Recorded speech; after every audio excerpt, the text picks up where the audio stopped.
ఈ యొక్క ఉదయకాల సమయంలో నేను మీకు తెలియజేసే వాక్యం ఏంటి అంటే, ద కమింగ్ వరల్డ్ రూలర్, అంటే రాబోతున్నటువంటి ప్రపంచ పాలకుడు అనేటువంటి లేదా పరిపాలకుడు అనేటువంటి ఈ యొక్క వ్యక్తి గురించి దాదాపుగా మనము నెక్స్ట్ వీక్ కూడా కంటిన్యూ చేస్తాం.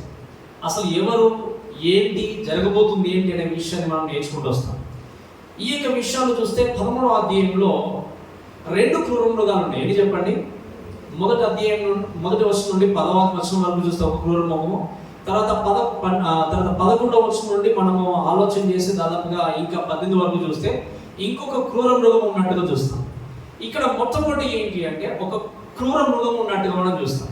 ఈ మృగాన్ని గురించి చూసినప్పుడు మీరు చదవండి మరొకసారి 13వ అధ్యాయం మొదటి వచనంలో, మరియు 10 కొమ్ములను 7 తలలను గల ఒక క్రూర మృగము సముద్రం నుండి పైకి వచ్చుట చూచితిని.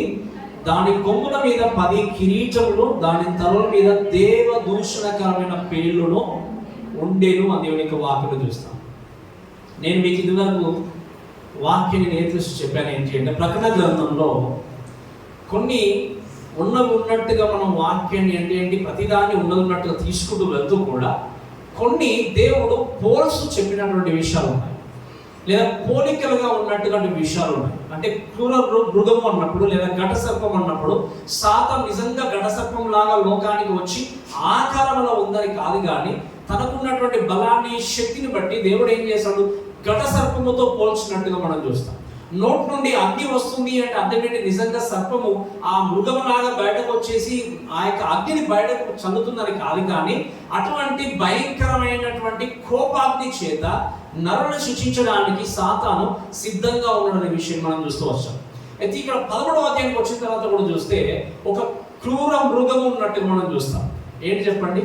ద బీస్ట్ అంట. మనం చూస్తే ఈ బీస్ట్ గురించి మాట్లాడుతూ కొంతమంది లెవిథియన్ అంటారు, కొంత రకరకాలుగా తీసుకొచ్చి సముద్రం నుండి బయట ఒక రోజు రాబోతుంది అని రకరకాల వ్యూస్ అనేది తెలియజేస్తారు. కానీ వాక్యంలో మనకి ఏమి రాయబడిందో దాన్ని మనము క్షుణ్ణంగా నేర్చుకుంటే ప్రతి దానికి మనకి ఏంటి అంటే జవాబు దొరుకుతుంది. అయితే ఈ యొక్క క్రూర మృగాన్ని గురించి మనం మాట్లాడినప్పుడు మీరు చూడండి, 10 కొమ్ములను 7 తలలను కలిగిన ఒక క్రూర మృగము సముద్రం నుండి పైకి వచ్చుట చూచితిని అని చూస్తున్నాం. ఈ క్రూర మృగము ఎవరు అంటే అంత్యక్రీస్తు. చాలా వినండి, ఎవరు చెప్పండి? అంత్యక్రీస్తు. అంత్యక్రీస్తు పేరు విన్నారు కదా? విన్నారా లేదా? విన్నారు కదా. ఎప్పుడు అంత్యక్రీస్తు రాబోతున్నాడు లోకానికి? ఎప్పుడు చెప్పండి? 7 సంవత్సరాల కాలపు ప్రారంభంలో అంత్యక్రీస్తు లోకానికి రాబోతున్నాడు. మనకు తెలుసు అంత్యక్రీస్తు వచ్చిన తర్వాత 3.5 సంవత్సరాలు ఏం చేస్తాడు? చక్కగా ట్రీటీ చేసుకుని, అంటే ఒక ఒప్పందం చేసుకుని ఇశ్రాయేలు జనాంగంతో చక్కగా తాను నేనే చక్కగా ఉన్నాను, పరిపాలన చేస్తున్నాను అని చెప్పుకుంటూ వెళ్ళిపోతూ 3.5 సంవత్సరాల తర్వాత ఏం చేస్తాడు? ఏమైనా వస్తువును బలించిన తర్వాత ఆ వ్యక్తి యొక్క నిజ స్వరూపం బయటకు వచ్చినట్టుగా మనం చూస్తాం. ఈ అంత్యక్రీస్తు మీరు వినండి, ఇప్పుడు ఈ వాక్యాన్ని ముగింపు వరకు వస్తానికి మీకు ఖచ్చితంగా అర్థమవుతుంది ఏంటి అంటే అసలు రాబోతుంది ప్రపంచంలో ఏం జరుగుతుంది అనేది మనకు స్పష్టంగా అర్థమవుతుంది. కాబట్టి మీరు జాగ్రత్తగా దయచేసి కాన్సంట్రేషన్ చేసి ఉండాల్సింది మనం చేస్తున్నాం. అంత్యక్రీస్తు అనే విషయం చూస్తున్నప్పుడు ద కమింగ్ వరల్డ్ రూలర్ అంటే రాబోతున్నటువంటి ప్రపంచ పరిపాలకుడు. మీరు వినండి, ఒక దేశం కాదు, ఒక ప్రాంతం కాదు. ఏంటి చెప్పండి? ప్రపంచాన్ని పరిపాలించడానికి రాబోతున్న వ్యక్తి. ఈ వ్యక్తి గురించి మాట్లాడినప్పుడు బైబిల్లో మనం ఇదివరకే ఆల్రెడీ బైబిల్లో చూస్తాం. 6వ అధ్యాయంలో చూసినప్పుడు తెల్లటి గుర్రం పైన వచ్చినటువంటి వ్యక్తి ఎవరు అంటే ఎవరు చెప్పండి? అంత్యక్రీస్తు. అంతేకాకుండా 11వ అధ్యాయంలో మనం చూస్తున్నప్పుడు అంత్యక్రీస్తు ఏం చేశాడు అంటే మీరు వినండి, 2 సాక్షులు వచ్చినటువంటి వారు వాక్యాన్ని బోధించిన తర్వాత వారిని సంహరించడానికి అంత్యక్రీస్తు ఎక్కడ వచ్చాడు చెప్పండి? ఎక్కడ వచ్చాడు చెప్పండి? గుర్తుందా మీకు ఏమైనా? అంత్యక్రీస్తు అగాధం నుండి బయటకు వచ్చి వారిద్దరిని కూడా సంహరించినట్టుగా చూస్తాం. సో ఈ విధంగా అంత్యక్రీస్తు గురించి మీరు చూస్తే 6వ అధ్యాయంలో కొంచెం మాత్రమే తెలుసు. 11వ అధ్యాయంకి వచ్చేసరికి ఏ విధంగా సంహరించాడు, తన యొక్క ఏంటి కోపం ఏంటనే విషయం మాత్రం చూస్తాము. కానీ ఈ 13వ అధ్యాయం చూసినప్పుడు ఏంటి అంటే ఇంకొంచెం డీపర్గా, డెప్త్గా అసలు అంత్యక్రీస్తు అంటే ఎవరు, ఈ మాట మనం పదే పదే వింటున్నాం, కానీ అంత్యక్రీస్తు గురించి ఇంకా క్షుణ్ణంగా నేర్చుకోలేదు. 666 నెంబర్ గురించి ఇంకా నేర్చుకోలేదు మనం. ఈ రాబోతున్నటువంటి ఈ యొక్క అధ్యాయంలోనే ఆ యొక్క విషయం నేర్చుకుంటాం. అసలు అంత్యక్రీస్తు యొక్క స్వభావం ఏంటి, అంత్యక్రీస్తు ఎందుకు రాబోతున్నాడు, ఏం చేయబోతున్నాడు, తర్వాత ఇంకా 13, 14, 15, 16 ఈ విధంగా ఈ అధ్యాయాలన్నీ కూడా నేర్చుకుంటూ ఇంకా క్షుణ్ణంగా మనము ఇటువంటి తీవ్రతను కూర్చున్నటువంటి విషయం నేర్చుకుంటాం. మీరు మర్చిపోకూడని విషయం ఏంటి అంటే 6వ అధ్యాయం నుండి దాదాపుగా మనము కొన్ని విషయాలు నేర్చుకుంటూ వచ్చిన తర్వాత 11వ అధ్యాయం వరకు మనం ఆలోచన చూస్తే యేసుక్రీస్తు యొక్క పర్స్పెక్టివ్లో, అంటే యేసుక్రీస్తు యొక్క దృష్టికోణంలో శ్రమల కాలం ఎలా ఉంటుంది అని మనం చూస్తాం. కానీ ఇప్పుడు 12వ అధ్యాయం నుండి దాదాపుగా ఈ యొక్క అధ్యాయాలన్నీ చూస్తే ఏంటి అంటే సాతాను దృష్టికోణంలో ఎలా ఉంటుంది శ్రమల కాలం అంటే ఏంటి, దేవుడు ఇలా ఉంటుంది అని నేర్పించుకుంటూ వచ్చాడు. కానీ సాతాను తన యొక్క దృష్టిలో తను ఏం చేయబోతున్నాడు, ఎలా శ్రమల కాలంలో తను పని జరిగించబోతున్నాడు, ఇవన్నీ కూడా డీటెయిల్గా ఈ అధ్యాయంలో నేర్చుకున్నాం. కాబట్టి మనం జాగ్రత్తగా వాక్యం నేర్చుకుంటూ ముందుకు వెళ్ళాం. ఈ అంత్యక్రీస్తు గురించి మాట్లాడినప్పుడు ఈజ్ ఎ కమింగ్ రూలర్ అంటాం. అంటే ఏంటి, ప్రపంచాన్ని పరిపాలించడానికి రాబోతున్నటువంటి రూలర్. ఈ విషయాన్ని జ్ఞాపకం చేస్తూ అసలు అంత్యక్రీస్తు ఎవరు ఏంటి అనే విషయం చూస్తే మీరు చూడండి. 10 కొమ్ములను 7 తలలు గల ఒక క్రూర మృగము సముద్రం నుండి పైకి వచ్చుట చూచితిని అన్నప్పుడు ద ఫస్ట్ థింగ్ చేసి ఏంటి అంటే డిసెంట్ ఆఫ్ బీస్ట్. అంటే ఈ అంత్యక్రీస్తు యొక్క జినియాలజీ ఏంటి, అసలు ఆయన ఎక్కడ నుండి వచ్చాడు, అంత్యక్రీస్తు యొక్క ప్రారంభం ఏంటి అని ఆలోచన చేస్తే మీరు వినండి. మనము ఈ యొక్క అంత్యక్రీస్తు గురించి కేవలము ప్రకటన గ్రంథంలోనే మాత్రం మెన్షన్ చేయగలం. అంత్యక్రీస్తు కోసము పౌలు భక్తులు జ్ఞాపకం చేశాడు. యేసుక్రీస్తు కూడా అన్నాడు కదా 24వ మత్తయి సువార్తలో, ఆ యొక్క ఏంటి హేయమైన వస్తువును అర్పించడానికి ఆ యొక్క అంత్యక్రీస్తు లోకంలోనికి రాబోతున్న విషయాన్ని దానియేలు కోట్ చేసిన దాన్ని తెలియజేసిన దాన్ని కోట్ చేసినట్టుగా మనం చూస్తాం. అలానే ఇంకా కొన్ని విషయాలు మనం చూసినప్పుడు బైబిల్ గ్రంథంలో ఆలోచన చేస్తే దయచేసి ఒకసారి మాట చదవండి. 2వ తెస్సలోనికల గ్రంథము 2వ అధ్యాయం కూడా వచ్చి చదవండి దయచేసి. 2వ తెస్సలోనికలకు రాసినటువంటి గ్రంథము ఆ పత్రిక 2వ అధ్యాయం 3 నుండి 5 వచనాలు.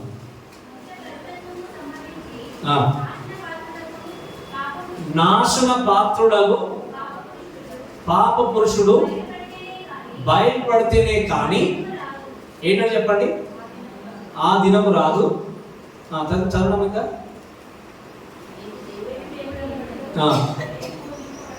ఏది దేవుడిని ఏది పూజింపదవునో వారందరిని ఎదిరించు వాటంతటి పైగా ఏం చేస్తాడు, వాడు తన్ను తాను హెచ్చించుకున్నాను చూస్తున్నాం.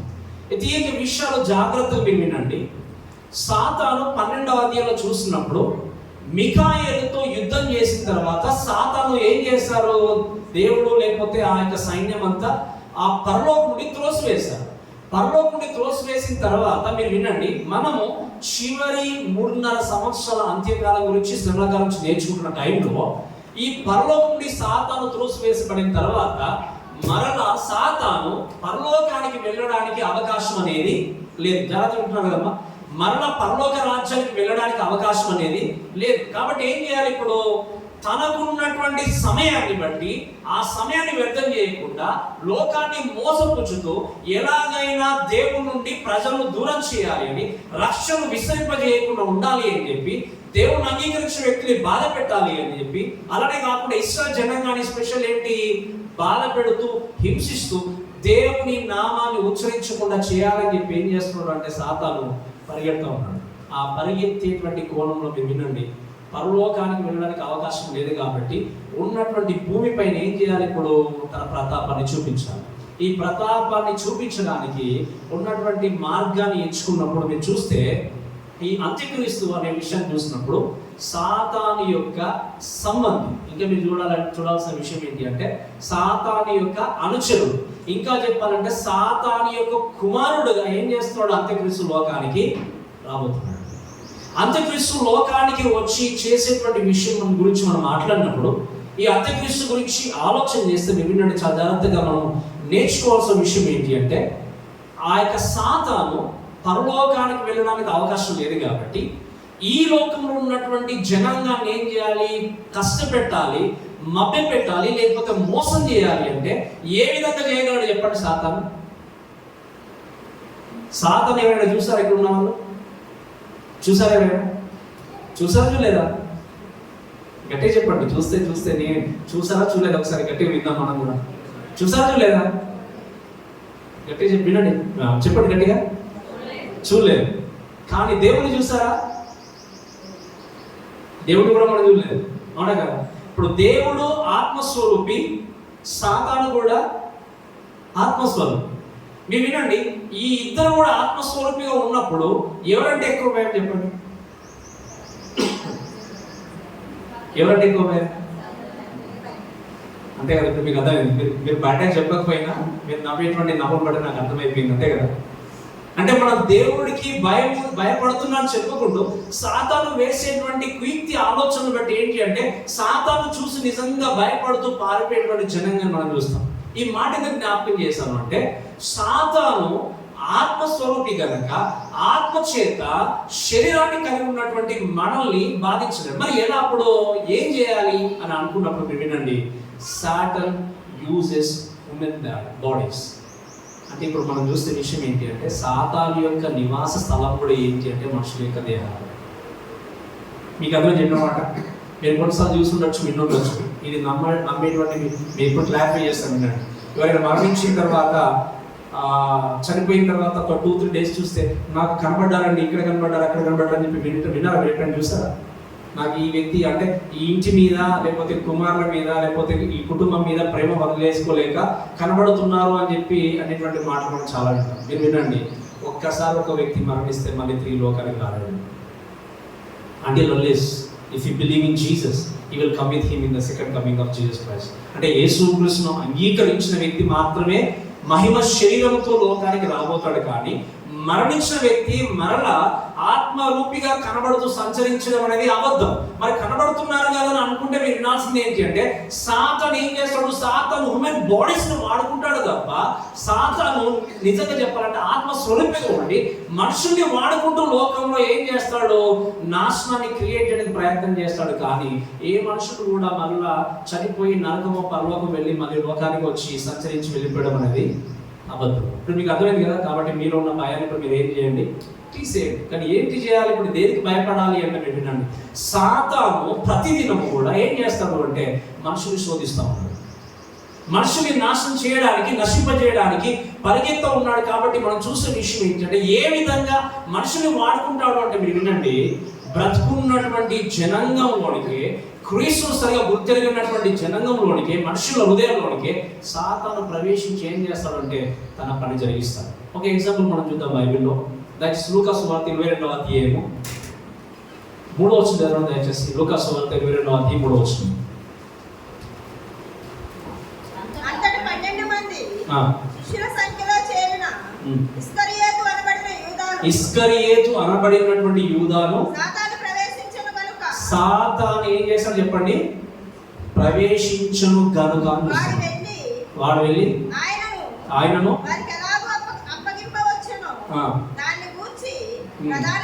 వినండి, ప్రధాన యాజకుడితో డిస్కస్ చేసినట్టుగా మనం చూస్తాం. సాతాను ఎవరిలో ప్రవేశించాడు? గట్టిగా చెప్పాలి. ఎవరిలో? ఇస్కరియోతు యూదాలో సాతాను ప్రవేశించి ఏం చేస్తున్నాడు చెప్పండి? వాక్యంలో గమనించే విషయం ఏంటి అంటే, తన పని జరిగించడానికి, క్రీస్తును అప్పగించడానికి, క్రీస్తును సిలువ వేయడానికి ఏం చేశాడు? సాతాను ఇస్కరియోతులో ప్రవేశించి తన పని ఏం చేశాడు? కొనసాగించాడు. ఎవరు?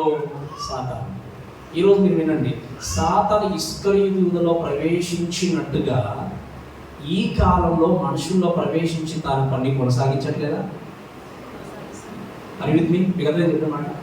సాతాను ఇస్కరియోతు యూదాలో ప్రవేశించి దేవుని సిలువకు వేయాలని చెప్పి పన్నాగం పడినట్టుగా ఈ కాలంలో, ఈ రోజుల్లో తన పని జరిగించడానికి మీరు వాక్యంలో గమనిస్తే కేవలం సాతాను మాత్రమే కాదు, కోట్లాది మంది దూతలు, అంటే పడిపోయినటువంటి దూతలందరూ కూడా బయటకు వచ్చారు. ఈ యొక్క అంత్యక్రీస్తు కూడా బయటకు వచ్చాడు. వీరందరూ కూడా కలిసి వినండి, ఎస్పెషల్లీ ఈ కాలంలో అంత్యక్రీస్తు రావడానికంటే ముందు కూడా పడిపోయినటువంటి దూతలు, సాతాను మనుషుల్లో ప్రవేశించి కల్లోలం సృష్టించి దేవుని నుండి ప్రజలను దూరం చేయడానికి ఎప్పుడు ప్రయత్నం చేస్తూనే ఉన్నాడు. కొన్నిసార్లు మేబీ సాతాను మీ ఇంట్లో రక్షింపబడినటువంటి వ్యక్తులు ఉంటే వాళ్ళని ప్రవేశించవచ్చు. Satan can use anyone who is not saved. మీకు అర్థమవుతుంది కదా? దేవుని చేత, దేవుని రక్తము చేత కడగబడినటువంటి ప్రతి వ్యక్తి కూడా సాతాను ఏం చేయగలడు? వాడుకోగలడు. మీరు వినండి, ఇదంతా ఎందుకు మనం జ్ఞాపకం చేసుకుంటూ వెళ్ళాలంటే వినాల్సింది ఏంటి అంటే, ఈ యొక్క సాతానుకు తెలుసు పరలోకం వెళ్ళడానికి అవకాశం లేదు కాబట్టి తనకున్నది ఇంకేంటి లిమిటెడ్ పీరియడ్. ఏంటి చెప్పండి? కొద్ది కాలం. ఎంతకాలము? 3.5 సంవత్సరాల టైం మాత్రం ఉంది ఈ యొక్క వాక్యానికి వచ్చినప్పుడు. ఈ 3.5 సంవత్సరాలు ఏం చేయాలంటే మీరు గమనిస్తే ఏంటి అంటే, so Satan has a limited time period కాబట్టి, so you wanted to operate the world. ఏం చేయాలనుకుంటుంటే నాశనం చేయడానికైనా లేకపోతే దేవుడిని నమ్ముకున్న వాళ్ళు దూరం చేయాలన్నా కూడా తన ఇష్టానుసారంగా ఈ 3.5 సంవత్సరాలు ప్రవర్తించి ఈ యొక్క తీవ్రమైనటువంటి బాధను లోకంలోనికి తీసుకొని రాబోతున్నాడు. ఇంకొంచెం అర్థం కావాలి అంటే 2వ తెస్సలోనికీయులకు రాసినటువంటి పత్రిక 2వ అధ్యాయం దయచేసి 7 నుండి కొన్ని వర్షాలు చదవండి. 7 నుండి 10 వర్షాలు చాలా జాగ్రత్తగా చదవడం, ఈ మాట కాన్సన్ట్రేషన్ చేసి 2వ తెస్సలోనికీయులకు రాసిన పత్రిక 2వ అధ్యాయము 7వ వచనం చదవండి దయచేసి. ధర్మ విరోధ సంబంధమైన మర్మము ఇప్పటికే క్రియ చేయుచున్నది గాని ఇది వరకు అడ్డగించుచున్నవాడు మధ్యలో తీసివేయబడు వరకే అడ్డగించు. అప్పుడు ఆ ధర్మ విరోధి బయలుపరచబడి ఆ ధర్మ విరోధి బయలుపరచబడి ఏంటి చదవనమ్మా? ప్రభువైన యేసు తన నోటి ఊపిరి చేత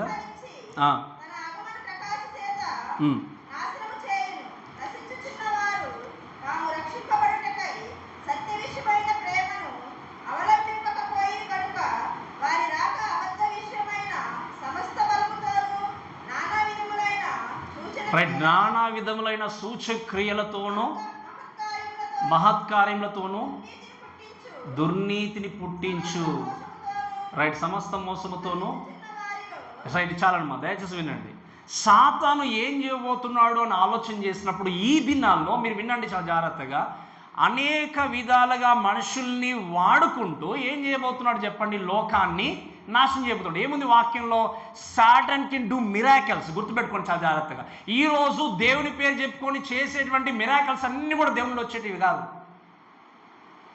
సాటన్ కెన్ డూ మిరాకిల్స్. సాతాను ఏం చేయగలడు? మహిమలు చేయగలడు, మహత్కారాలు చేయగలడు. ఎలాగైనా దేవుని యొక్క వాక్యాన్ని క్షుణ్ణంగా నేర్చుకోనకుండా, సత్యమైన వాక్యాన్ని గ్రహించకుండా, ఈ అబద్ధమైన బోధల చేత, అబద్ధమైనటువంటి మహత్కార్యాల చేత మనుషుల్ని దూరం చేయడానికి ఏం చేస్తాడు సాతాను అంటే, ఇదే నిజమైన మార్గము, ఇదే నిజమైన సత్యమైన మార్గం అని చెప్పి మనుషుల్ని కేవలము కూడా ఏంటి అంటే, మీరు దేవుని నమ్ముకుంటే మీరు ఏం చేయాలి? ఆశీర్వదించబడాలి. మీరు దేవుని నమ్ముకుంటే మీరు కష్టంలో ఉండకూడదు. మీరు దేవుని నమ్ముకుంటే ఏంటి? అన్నిటికీ వారసులుగా ఉండాలని చెప్పి లోకం మీద మాత్రమే కాన్సన్ట్రేషన్ చేసే విధంగా ఎంతోమంది వాక్యాన్ని బోధించే వ్యక్తులు లోకంలో మనం చూస్తున్నాం. దీనికి కారణం ఏమో తెలుసా? సాతాను. దేవుడు ఎప్పుడు కూడా ప్రామిస్ చేయాలి. Never promise to be a blessing అనే విషయం చూసినప్పుడు ఈ లోకంలో మీరు ధనవంతులు ఉండాలి అని చెప్పి దేవుడు ఎప్పుడు వాగ్దానం చేయలే బైబిల్లో.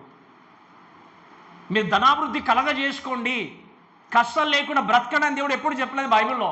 ఏం చెప్పాడు దేవుడు? ఈ లోకంలో నన్ను వెంబడించినట్టయితే మీరు కష్టాల గుండా వెళ్తారు, నన్ను వెంబడించినట్టయితే మీరు అనేకుల చేత ఏం చేస్తారు? నిందింపబడతారు. ఈ విషయాలు దేవుడు చెప్పినప్పుడు, ఇప్పుడు ఉన్నటువంటి విషయాలు చూసినప్పుడు లోకంలో ఏం చేస్తున్నారు అందరూ? ఇది కాదు కావాల్సింది, ప్రాస్పరిటీ ఈజ్ ఇంపార్టెంట్. ఇవన్నీ ఉన్నప్పుడు ఆ మహత్కారాలు చూసినప్పుడు నిజంగా ఈ ప్రీచర్లో, ఈ వ్యక్తిలో చాలా దేవుని బలం దిగి వచ్చిందండి. నిజంగా ఎంతమంది పరిగెత్తున్నాం అక్కడికి అని ఆలోచన చేసే వ్యక్తులు ఉంటారు. మీరు వినండి, సాతాను ఎవరినైనా తప్పకుండా ఏం చేయగలడు? వాడుకొనగలడు. ఈరోజు ఉన్నటువంటి జెన్యూన్ సాల్వేషన్ లేకపోతే Satan can do anything from the churches. మీరు వినండి, పాస్టర్సే కావచ్చు, లేకపోతే సంఘస్థులే కావచ్చు, సంఘ పెద్దలు కావచ్చు, ఎవరైనా కావచ్చు, దేవుని యొక్క సరైన రక్షణ లేకపోతే సాతాను ఖచ్చితంగా వ్యక్తిని వాడుకుంటాడు. దేని కొరకు తెలుసా? దేవునికి వ్యతిరేకమైన కార్యకలాపాలు చేయడానికి. వీటన్నిటిని బయటకు రావాలి అంటే వినాల్సిన విషయం ఏంటి అంటే, బహు జాగ్రత్తగా జీవితాన్ని కట్టుకొని ఆయన వైపు చూస్తూ వాక్యం నేర్చుకుంటూ ముందుకెళ్ళాలి. ఈరోజు మీరు వినండి, ఎంతమంది లోకంలో వాక్యం విన్నకంటే సత్యమైన వాక్యం కావాలంటే, సత్యమైన వాక్యం లేకుండా ఎన్నో సంఘాలు ఈరోజు నీళ్ళు లేనటువంటి డిజర్ట్ లాగా మారిపోయాయి. ఎడారి లాంటి ప్రాంతాల్లాగా ఎన్నో సంఘాలు ఉన్నాయి. సరైన వాక్యం లేక, సరైనటువంటి బోధ లేక, మాకు కావాల్సింది కేవలము చేర్లు నిండిపోతే చాలు, మాకు కావాల్సింది మాత్రం డబ్బులు వస్తే చాలు, మాకు కావాల్సింది మాత్రం జనాలు కనిపిస్తే చాలు అనుకుంటూ ఈ విధంగా ఎంతోమంది లక్షల జనం కోసం చూస్తున్నారు తప్ప, నిజంగా సరైన వాక్యాన్ని వారి జీవితంలో విత్తినట్టయితే కష్టాలు వచ్చినా, శోధనలు వచ్చినా కూడా ప్రభు కొరకు సాక్షిగా నిలబడగలిగేటువంటి స్థితిలోనికి ఎంతమంది ఈరోజు వెళ్తున్నారు? ఈరోజు మీరు జాగ్రత్త వినాల్సింది ఏంటి అంటే, లోకాన్ని మనం అబ్జర్వ్ చేస్తున్నప్పుడు వాక్యంలో రాయబడిన మాటలు ఉన్నట్టుగా లోకం యొక్క తీరు ఉంది. ప్రవర్తన ఉంది. లోకంలో జరిగేటివన్నీ కూడా విరుద్ధంగా ఏం లేవు వాక్యానికి. Everything happens in according to the scriptures. కాబట్టి సాతాను చేసేదంటే కొద్ది టైం ఉంది కాబట్టి ఏం చేస్తున్నాడు చెప్పండి, ఎవరినైనా ఏ విధంగానైనా సాతాను వాడుకోగలడు. ఇప్పుడు నేను ఒక మాట జ్ఞాపకం చేస్తున్నాడు, మీరు దేవునికి సాధనంగా లేకపోతే ఎవరికి సాధనంగా మారిపోతారు? గట్టిగా చెప్పారు, సాతానికి. దేవునికి మీరు స్థలం ఇవ్వకపోతే ఎవరు తీసుకుంటారు ఆ స్థలాన్ని? సాతాను తీసుకుంటారు. Of course if you are like కన్ఫ్యూజ్లో ఉంటే, సరైన రక్షణ అనుభవం లేకపోతే సడన్ కంపల్సరీ ఏం చేస్తాడు? అటాక్ చేస్తాడు. ఈరోజు నిన్ను రక్షింపబడ్డ వ్యక్తిని అనుకుంటూ నువ్వు మోసం చేసుకుంటున్నావేమో, ప్రభువు నాలో ఉన్నాడని చెప్పి ఆలోచన చేస్తున్నావేమో, రక్షింపబడిన వ్యక్తిగా నాకు అన్నీ తెలుసు అనుకుంటున్న స్థితిలో ఉన్నావేమో. గుర్తుపెట్టుకోండి, ఒకవేళ దేవుడు చక్కగా నీ జీవితాన్ని పరీక్షించి చూసినప్పుడు నువ్వు సాతాను కోసం ఏజెంట్గా మారేమో తెలియదు. ఈరోజు మనుషుల యొక్క జీవితాల్లో ఈ విధంగా సాతాను ఏం చేయగలడంటే, మీరు వినండి, కుయుక్తమైన ఆలోచనలు తీసుకొచ్చి అన్ను కూడా గ్రహించి ముందుది. కాబట్టి ఉన్నటువంటి ఈ లిమిటెడ్ టైంలో ఏం చేశాడు అంటే, ఉన్న కొద్ది టైమే కాబట్టి ఇంక అంత్యక్రీస్తు రాబోతున్నాడు. అంత్యక్రీస్తు రాబోతున్న విషయం చూసినప్పుడు వాక్యంలో ఏముంది అంటే, వాడు క్రూర మృగము సముద్రం నుండి పైకి వచ్చుట చూచితిని అనే విషయం మనం చూస్తాం. సో ఈ యొక్క క్రూర మృగాన్ని గురించి మనం ఆలోచన చేసేది ఏంటంటే, ఈ యొక్క ఈవెన్ ఈజ్ అ మోన్స్టర్ అంటాం. లాస్ట్ టైం మీకు జ్ఞాపకం చేస్తాను కొన్ని విషయాలు. అంటే ఈ యొక్క క్రూర మృగము వచ్చినప్పుడు మీరు చూడాల్సిన విషయం ఏంటి అంటే, సముద్రం నుండి బయటకు వచ్చాడు అంటే, ఈ సముద్రం అంటే నిజంగా సముద్రం అని కాదు, జాగ్రత్త వినండి.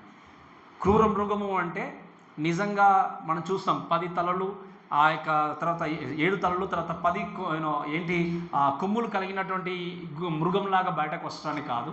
మీరు గమనించాల్సిన విషయం ఏంటంటే, జాగ్రత్త వినండి. ఈ యొక్క సముద్రం అనే విషయం చూసినప్పుడు మీరు వింటే, ఈ యొక్క ఇద్దరు సాక్షుల్ని చంపడానికి అంత్యక్రీస్తు ఎక్కడ వచ్చాడో 11వ అధ్యాయంలో చూస్తే అగాధం నుండి బయటకు వచ్చినట్టుగా మనం చూస్తాం. కాబట్టి అంత్యక్రీస్తు ఏం చేశాడు? మీరు వినాల్సిన విషయం ఏంటి అంటే, అంత్యక్రీస్తు అగాధం నుండి బయటకు వచ్చి ఏం చేయబోతున్నాడంటే, ప్రపంచంలో ఉన్నటువంటి దేవుని బిడ్డల్ని లేకపోతే ప్రపంచాన్ని విచ్ఛిన్నం చేయడానికి సాతాను యొక్క ఆదేశం అనుసారం ఏం చేయబోతున్నాడు? ఈ యొక్క ప్రపంచాన్ని విచ్ఛిన్నం చేయడానికి సిద్ధంగా ఉన్నారు. ఈ విషయాలను గుర్తుపెట్టుకుంటూ కొంచెం మనం ముందుకు ఆలోచన చేసి వెళ్దాం.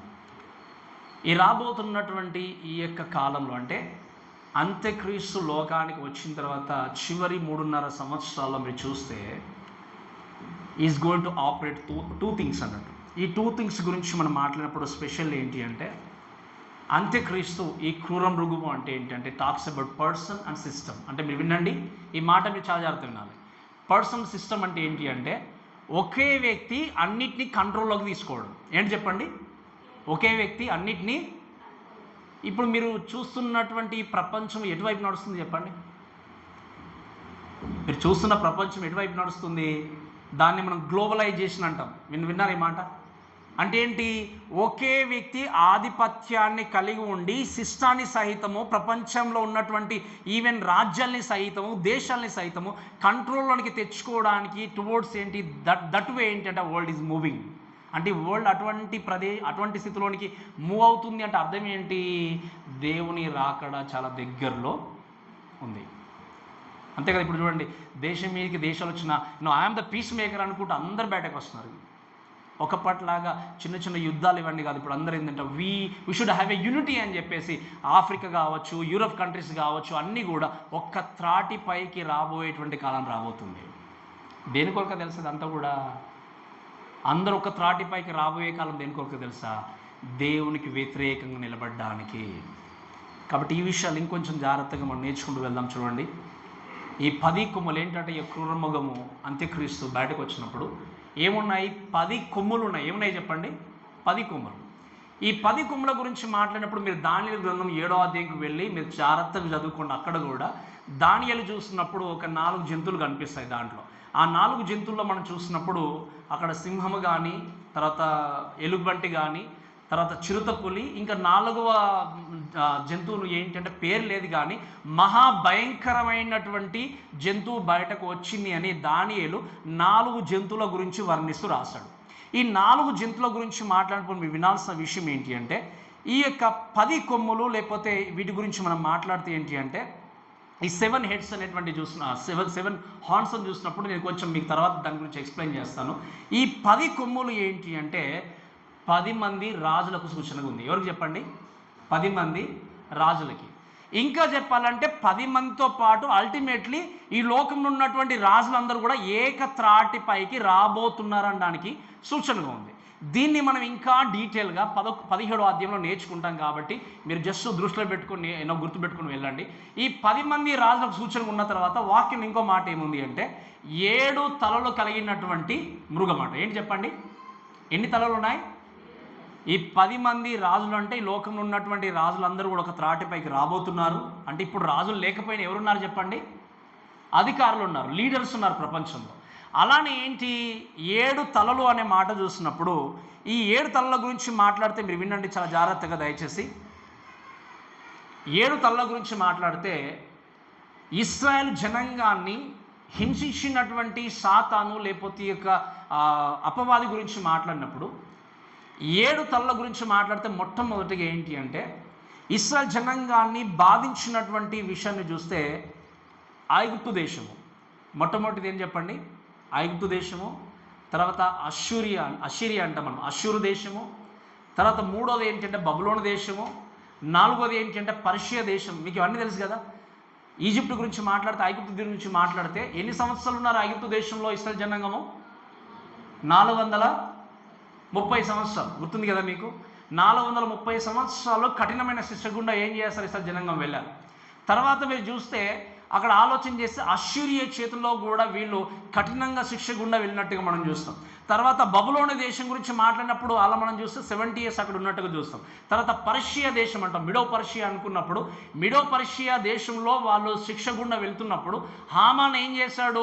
మోర్తికాయకి ఉరికొయ్య తయారు చేసినప్పుడు ఆ శిక్ష నుండి ఏం చేస్తాడు? ఎస్తేరు ఏ విధంగా ప్రార్థన చేస్తూ మోర్తికాయ ప్రార్థన చేస్తూ బయటకు వచ్చినట్టుగా చూస్తాం. తర్వాత ఇంకా ఈ యొక్క 4 కాకుండా ఇంకొక రాజ్యం నేను ఆలోచన చేసినప్పుడు గ్రీసు దేశం. ఈ గ్రీస్ దేశం కూడా ఇశ్రాయేల్ జనాంగాన్ని బాధ పెట్టినట్టుగా చూస్తాం. తర్వాత రోమా సామ్రాజ్యం. ఈ చివరిగా మళ్ళీ రోమా సామ్రాజ్యము కూడా అంత్యక్రీస్తు ఆధీనంలో బయటకు వచ్చేసి ప్రపంచాన్ని ఏలడానికి సిద్ధంగా ఉంది. కాబట్టి 7 తలలు 7 సామ్రాజ్యాలకి సూచన ఉంది. మీకు అర్థమని చెప్పిన మాట? 7 తలలు 7 సామ్రాజ్యాలకి సూచన ఉంది. సో ఇటువంటివన్నీ కూడా విన్నప్పుడు 10 తలలు 10 కొమ్ములు 7 తలలు ఈ మాట అంతా మనం విన్నప్పుడు మీరు చూడాల్సిన విషయం ఏంటి అంటే ఆ కొమ్ములకి ఇంకా చూస్తే దాని కొమ్ముల మీద 10 కిరీటములను దాని తలల మీద దేవదూషణకరమైన పేర్లను ఉండేవి. ఇక్కడ ఎక్కువ ఈ జంతువు ఏంటి, కొమ్ములు ఏంటి అని మీరు కన్ఫ్యూజ్ కాకూడదు. వెరీ సింపుల్గా నేను మీకు చెప్పి ముందుకెళ్తాను. ఈ 10 కొమ్ములు అనేటివి ప్రపంచంలో ఉన్నటువంటి బలాఢ్యులుగా ఉన్నటువంటి రాజ్యాలు, దేశాల యొక్క అధిపతులు. 7 తలలు అంటే నేను మీకు చెప్పాను ఇశ్రాయేల్ జనాంగాన్ని హింసించుకుంటూ వచ్చినటువంటి ఆ రాజ్యాలతో పాటు చివరిగా మళ్ళీ హింసించబోయేటువంటి అంత్యక్రీస్తు ఏం చేస్తున్నాడు? రోమా సామ్రాజ్య అధికారాన్ని కలిగి ఉండి వీరందరినీ ఏకం చేసి మళ్ళీ ఇశ్రాయేల్ జనాంగాన్ని హింసించబోతున్నాడు. దీంతో పాటు ఏమని రాయబడింది? ఆ కొమ్ములకి ఏంటాడు చెప్పండి? వాక్యంలో ఏముంది అంటే 10 కిరీటములను దాని తలల మీద దేవదూషణకరమైన పేర్లు కూడా ఉన్నట్టు చూస్తాం. ఈ 10 కిరీటములు అనే మాట రాసినప్పుడు ఏంటి అంటే ఈ యొక్క జనులందరూ అంటే ఈ యొక్క రాజ్యాలన్నీ కూడా ఈ ప్రజలందరినీ కూడా ఆ యొక్క అంత్యక్రీస్తు ఏకత్రాటిపైకి తీసుకొని రాబోతున్నాడు. మీకు అర్థమవుతుంది కదా నేను చెప్పిన మాట? ఏకత్రాటిపైకి తీసుకొని వచ్చి అందుకే ఈరోజు మనం చూస్తాం ఎక్కడ చూసినా ఒక పదం వాడబడుతుంది రాజకీయాలు. ఏంటి చెప్పండి? కూటమి అనే పదం విన్నారా? మనం విన్నారా? ఈ కూటములు అనేటివి ఇవి రాబోతున్నాయి. వాక్యంలో చెప్పబడింది. దాన్ని మనము ఈ కిరీటాలు అనేటువంటి మాట చూసినప్పుడు ఏంటి అంటే వీరి గురించి మాట్లాడితే ఏంటి అంటే రాజరికపు కూటమి అని అంటాం. దీనికి అర్థం ఈ కూటమి ప్రభుత్వం, కూటమి అనుకుంటే ఎన్నో రకాలుగా వింటున్నాం. ఇవన్నీ జరుగుతున్నాయి అనేటువంటి విషయాన్ని దృష్టిలో ఉంచుకొని మనం జ్ఞాపకం చేసుకోవాల్సింది ఏంటి అంటే ప్రభు రాకడ చాలా దగ్గరలో ఉంది. అంత్యక్రీస్తు త్వరలోనే లోకానికి రాబోతున్నాడు. ఇది మన కొత్త ఏం కదా, బైబిల్లోనే రాయబడింది.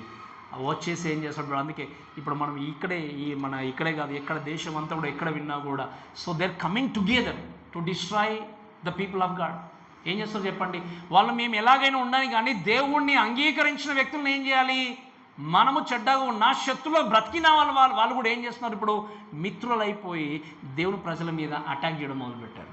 ఇవన్నీ నేర్చుకున్నా కూడా, ఇవన్నీ వింటున్నా కూడా మనం జ్ఞాపకం చేస్తున్నట్టుగా సాతాను దగ్గర ఉన్నాడు, సాతాను మనం శోధించే వ్యక్తి ఉన్నాడు అనే విషయం గుర్తుపెట్టుకొని, ఇవన్నీ లోకంలో జరుగుతున్నా కూడా ఇంకా నేను జ్ఞాపకం చేసే విషయం ఏంటి అంటే, ఇంకా ఈ లోకంతో మీకు పని ఏముంది? వింటున్నారా? మా జాగ్రత్త వింటున్నారా? ఇంకా లోకంతో పని ఉంది. ఈ లోకంలో ఏం జరగబోతుంది తెలుసు మనకి, ఏం చేయబోతాడో తెలుసు అంత్యక్రీస్తు. లోకాన్ని ప్రేమించి లోకంతో స్నేహించేటువంటి వ్యక్తి వాక్యం లోకంలో ఉన్నదంతా కూడా ఏంటంటే చెప్పండి, శరీరాశ, నేత్రాశ, జీవడ్డము. లోకంని ప్రేమించిన వ్యక్తిలో తండ్రి ప్రేమ ఉండదని దేవుడు చెప్పాడు. ఇవన్నీ మనం జ్ఞాపకం చేసుకుంటూ నేర్చుకోవాల్సిన విషయం ఏంటి అంటే, ఒక కూటమిగా ప్రజలు ఏర్పరచబడి ఈ ప్రపంచాన్ని దేవుడికి వ్యతిరేకంగా మార్చడానికి ప్రయత్నం చేస్తారు. అంతేకాకుండా నొసళ్ళ మీద, అంటే దేవుడు దూషికమైన పేర్లు కూడా ఉన్నాయి అనుకున్నప్పుడు మీరు చూడండి, ఎక్కడ చూసినా కూడా బ్లెస్ఫెమీ అంటాం, దేవుణ్ణి దూషించడము, దేవుణ్ణి అగౌరవపరచడము, ఇవన్నీ కూడా. అందుకే ఒకప్పుడు యేసుక్రీస్తును, బైబిల్ గురించి, క్రైస్తవం గురించి ఒక మాట అనాలి అంటే చాలా ఆలోచన చేసేవారు.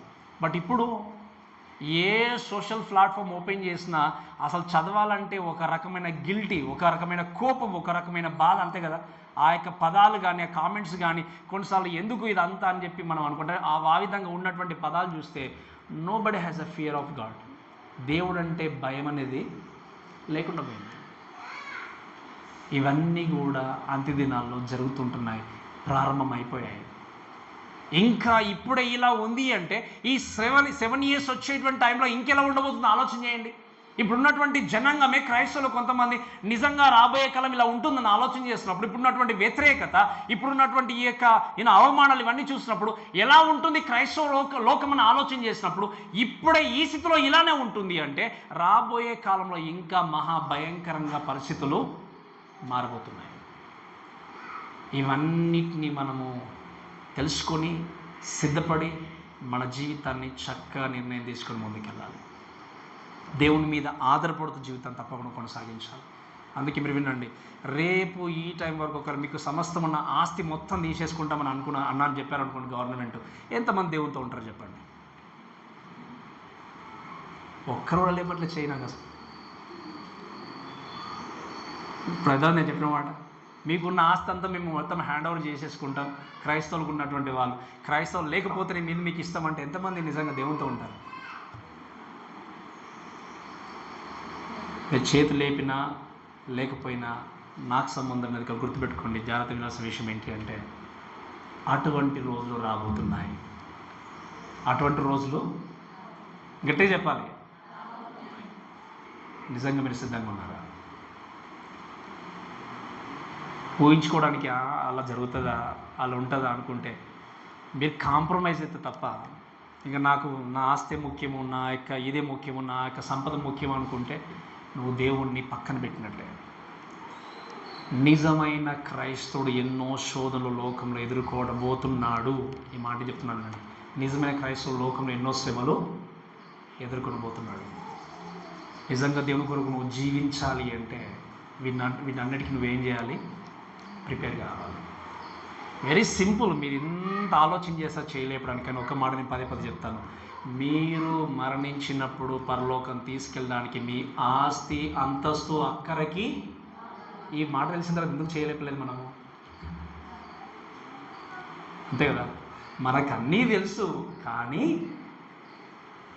దాన్ని ఫాలో చేయాలి, ప్రాక్టీస్ చేయాలనేసరికి ఏమవుతుందో చెప్పండి? ఆగిపోతున్నామంటే అర్థం ఏంటి అంటే, స్టిల్ మీరు వినండి, అక్కడ ఉప్పు స్తంభంగా మారిపోయింది ఎవరు? బైబిల్లో ఎవరు చెప్పండి? మనం ఉప్పు స్తంభం తిరిగిన వెంటనే మారిపోయింది ఆమె ఉప్పు స్తంభంగా అని అనుకుంటాం.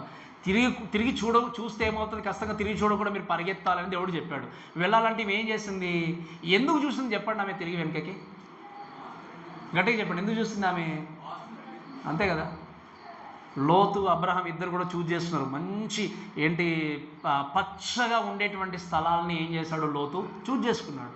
చూజ్ చేసుకున్న చోటుకు వెళ్ళాడు, అటువైపు వెళ్ళాడు. వెళ్ళిన తర్వాత ఆ యొక్క సంపద, ఆస్తి ఎంత చూసినప్పుడు దేవుడు పిలుచుకుంటే అది పట్టణాన్ని నాశనం చేస్తున్నా అన్నా కూడా నాశనం అయితే ఏమైనా మిగలకపోతుంది అన్నట్టు చూసింది మేము. అంతే కదా. దేవుడు ఏం చేశాడు? నేను దాన్ని నశింపజేస్తున్న అగ్ని చేత దాన్ని నాశనం చేస్తానంటే కూడా ఏం చేస్తుంది ఈవిడ, ఇంకా ఏమైనా మిగులుతుందో మిగులదో అన్నట్టుగా. అంటే ఏంటి, దేవుడు నేను మిమ్మల్ని క్షేమమైన ప్రాంతానికి తీసుకెళ్తానని చెప్పి తీసుకెళ్తే ఈమె ఏం చేసింది అంటే, తిరిగి చూస్తుందని ఏం జరుగుతుందో అనుకోవడం కంటే ఎక్కడ ఏముంది, నా సంపద ఎక్కడ పోయింది, నా ఆస్తి ఎక్కడ పోయింది అని ఆమె ఆలోచన విధానం అక్కడ ఉంది. కాబట్టి ఏమైపోయింది, వెంటనే ఉప్పుస్తంగా మారిపోయింది. ఈరోజు ఈ మాటలు విన్న ప్రేమ దేవుడు దయచేసి గమనించండి. ఇటువంటి ఈ కాలంలో బ్రతుకుతున్న మనము రాబోయేటువంటి రోజులు చాలా కఠినంగా ఉండబోతున్నాయి, చాలా కఠినంగా ఉండబోతున్నాయి. మనం బ్రతుకున్నప్పుడు వస్తాయా, మనం మరణించిన తర్వాత ఆ యొక్క రోజులు వస్తాయా మనకు తెలియదు. కానీ మనం ఉన్నటువంటి రోజులోనే మనం ఎన్నో చూస్తున్నాం. ఇక్కడ ఎంతో క్రైస్తవ జనాభా ఉన్నారన్నటువంటి ప్రాంతాల్లోనే ఎన్నో రకాలైన అవమానాలు, ఎన్నో రకాల ఆటంకాలు, ఎన్నో రకాల వ్యతిరేకతలు మనం చూస్తున్నాం. అందుకే నేను చాలాసార్లు చెప్తుంటాను, ఎక్కడో ఏ సంఘానికో జరిగింది అనుకుంటూ మనం ఎన్నోసార్లు అనుకుంటాం, రేపు మన సంఘానికి కూడా మనకు కూడా రావచ్చు. నేను అడిగే ప్రశ్న ఏంటంటే, నిజంగా మీరు సిద్ధపడ్డారా? సిద్ధపడి మీ జీవితాన్ని కొనసాగిస్తుంది. ఒకసారి వినండి, the world uniting under Antichrist. అంటే మీరు వినండి, ఈ యొక్క అంత్యక్రీస్తు యొక్క ఆధీనంలో ఉండడానికి ఈ యొక్క వరల్డ్ అంతా కూడా గ్లోబలైజేషన్గా మూవ్ అవుతూ ఉంది, అంతే కదా. మీకు ఈ యొక్క ఎప్పుడు డైలీ అప్డేట్స్ చూసే వాళ్ళకి మీకు తెలుసు, ప్రపంచం అంతా కూడా యుద్ధాలు ఇవన్నీ జరుగుతున్నా కూడా మళ్ళీ ఏక త్రాటిపైకి ప్రతీది కూడా రావడానికి సిద్ధంగా ఉంది. దాన్ని మనం ఎక్స్ప్లెయిన్ చేస్తున్నాం, ఇప్పుడు ఎక్స్ప్లెయిన్ చేస్తున్నాం. అంటే అర్థం ఏంటి అంటే, నేను మళ్ళీ చెప్తున్నాను, we're very very very close to second coming and very close to rapture. ఇవన్నీ జరుగుతున్న కాలంలో అంత్యక్రీస్తు లోకంలోనికి అడుగుపెట్టే టైంలోనే మనం ఏమవుతాం చెప్పండి, ఇక్కడ నుండి ఎత్తపడతాం. ఎవరు ఎత్తపడతారు చెప్పండి? ఎవరైతే యేసుక్రీస్తుని సొంత రక్షకునిగా విశ్వసించిన వారే. అందుకే అంటారు నేను చాలాసార్లు, ప్రతి సంఘంలో ఉన్న వాళ్ళు అందరూ ఎత్తబడరు. మీకు అర్థం చెప్పిన మాట, సంఘంలో ప్రతి వ్యక్తి కూడా ఎత్తబడరు. ఎవరు ఎత్తబడతారు చెప్పండి? ఈరోజు ప్రభువా, ఇప్పుడు మనం కొంతమంది కొన్ని రిలీజియన్స్లో ఏంటి అంటే, ఒక ప్లేస్లో గుడిలోనే ఇక్కడ ఉన్నామంటే ఇక్కడ సెక్యూరిటీ అని అనుకుంటారు, అంతే కదా. సంఘంలో ఉంటే నన్ను సాటని ఏమి అటాక్ చేయడంటే, సంఘంలో మన పక్కన కూర్చుంటాడు సాతాను కూడా. తెలుసా మీకు ఈ విషయం? మన ప్రక్కనే కూర్చుంటాడు, సాతానికి ఏమీ ఆటంకం లేదు. కానీ ఏంటి, మన హృదయంలోనికి ప్రవేశించే అధికారం లేదు. ఎందుకు? హృదయంలో ఎవరు నివాసం చేస్తున్నారు? యేసుక్రీస్తు. కాబట్టి క్రీస్తు వచ్చినప్పుడు నిజంగా రక్షింపబడిన వ్యక్తి మాత్రం ఏం చేస్తాడు చెప్పండి? ఎత్తబడతాడు. కాబట్టి ఈ విధంగా అంత్యక్రీస్తు లోకానికి వచ్చి తాను నశింపజేయడానికి సిద్ధంగా ఉన్నాడు. ఇది డిసెంట్. సెకండ్ థింగ్ ఏంటి అంటే, ద డొమిన్స్ ఆఫ్ బీస్ట్. అంటే ఏం చేయబోతున్నాడు? అథారిటీ కలిగి ఉండి ఈ యొక్క లోకములో తన చర్యను కొనసాగిస్తాడు. ఎటువంటి అథారిటీ అంటే, దయచేసి 2వ వచనం చదవండి. నేను చూచిన ఆ మృగము చిరుతపుల్ని పోలి ఉండేను,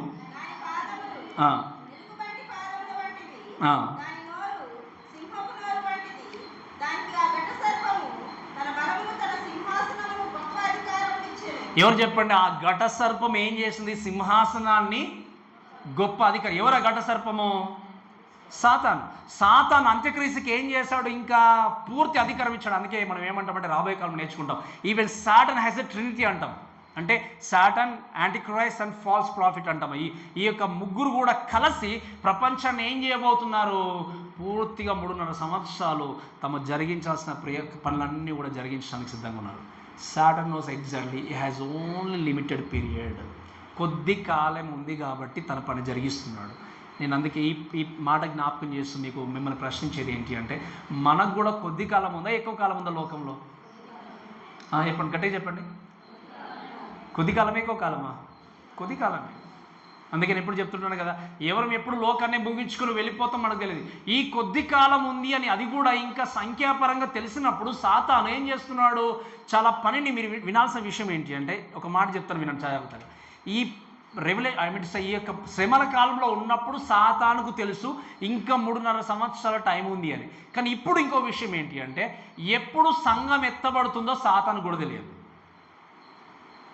నేను చెప్పినట్టు మీకు అర్థమైంది కదా.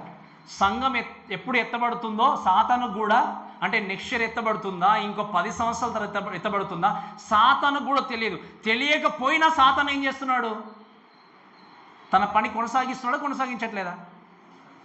మరి మనకు కూడా సంఘం ఎప్పుడు ఎత్తబడుతుందో తెలియకపోయినా మనకు తెలిసిన విషయం ఏంటి అంటే మనకు కొద్ది సమయమే ఉంది. మరి సాతాను కూడా తెలుసు కొద్ది సమయం ఉంది అని తెలిసినప్పుడు తన పని జరిగించినప్పుడు మనం ఎందుకు మన పని జరిగించకూడదు? మనం ఎందుకు దేవుని కొరకు బ్రతకూడదు? మనం ఎందుకు దేవుని కొరకు ప్రార్థనకూడదు? మనం ఎందుకు దేవుని కొరకు సాక్షిగా లోకంలో జీవించకూడదు? ఒక్కసారి మీ జీవితాన్ని పరీక్షించుకోవాల్సిందిగానే మనం చేస్తున్నాను.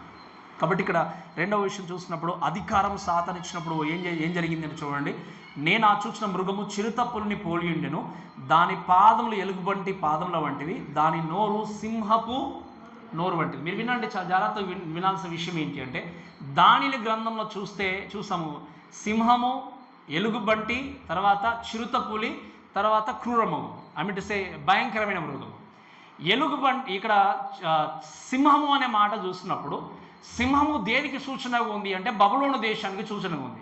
ఈ బబులోను దేశానికి సూచనగా ఉంది అనే మాట చూసినప్పుడు ఈ బబులోను దేశము కన్స్యూమింగ్ ఫైర్ అంటే దహింపజేసేటువంటి అగ్నిలాగా ఇశ్రాయేలు జనాంగాన్ని ఏం చేశారు అంటే భయపెడుతూ చాలా సంవత్సరాలు వారిని హింసించినట్టుగా చూస్తాం.